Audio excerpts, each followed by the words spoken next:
Police raising day सप्ताह म्हणजे police स्थापना दिवसाचे औचित्य साधून आणि जातीय सलोखा वृद्धिंगत करण्यासाठी पोलीस प्रशासनातर्फे आज उमरखेड शहरामध्ये महारक्तदान शिबिराचे आयोजन करण्यात आलेले होते आणि ह्या शिबिराचे उद्घाटन जिल्ह्याचे पोलीस अधीक्षक कुमार चिंता करणार होते, परंतु ते काही कारणामुळे आलेले नाहीत.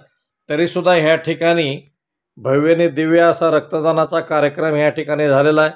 पोलीस कर्मचाऱ्यासह पोलीस प्रशासनातील कर्मचारी त्याचबरोबर पोलीस पत्नींनीसुद्धा ह्या रक्तदान शिबिरामध्ये आपण रक्तदान केलेलं आहे.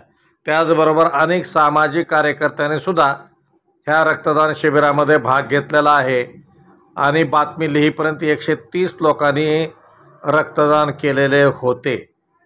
हे उमरखेड जिल्हा यवतमाळ येथील पोलीस प्रांगण आहे आणि या ठिकाणी महारक्तदान शिबिराचे आज आयोजन करण्यात आलेले होते. जातीय सलोखा निर्माण व्हावा आणि आज पोलीस स्थापना दिवसाचा सप्ताह असल्यामुळे या ठिकाणी हे रक्तदान शिबिराचे आयोजन करण्यात आलेले होते. या ठिकाणी अनेक माजी पोलीस कर्मचाऱ्यांनी सुद्धा या कार्यक्रमात आपली उपस्थिती दाखवलेली आहे.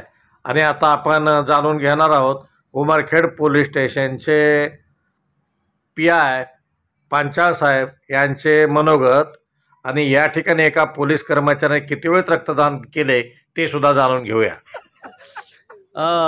तुमचं नाव सांगता का साहेब? दिनेश गणेश चव्हाण. दिनेश गणेश चव्हाण. किती वेळेस रक्तदान केलं? 31वा नंबर. ओके, अभिनंदन तुमचं. धन्यवाद.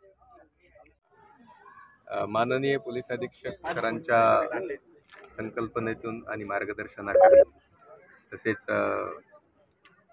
उमरखेड विभागाचे DYSP आदरणीय गायकवाड सरांच्या मार्गदर्शनात उपविभागीय स्तरावर आज महारक्तदान शिबिराचे आयोजन करण्यात आलेले आहे.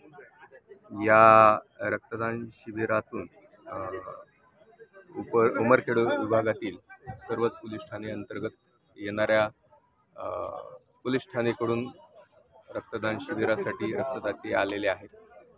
यामध्ये विशेष करून विडूळ, बेलखेड, प्रॉपर उमरखेड तसेच चिल्ली भागातून आणि सातारी भागातून मोठ्या प्रमाणात रक्तदात्यांनी प्रतिसाद दिलेला आहे. माननीय सरांच्या मार्गदर्शनाखाली आजचं रक्तदान शिबिर यशस्वीरित्या पार पडत आहे. थँक्यू.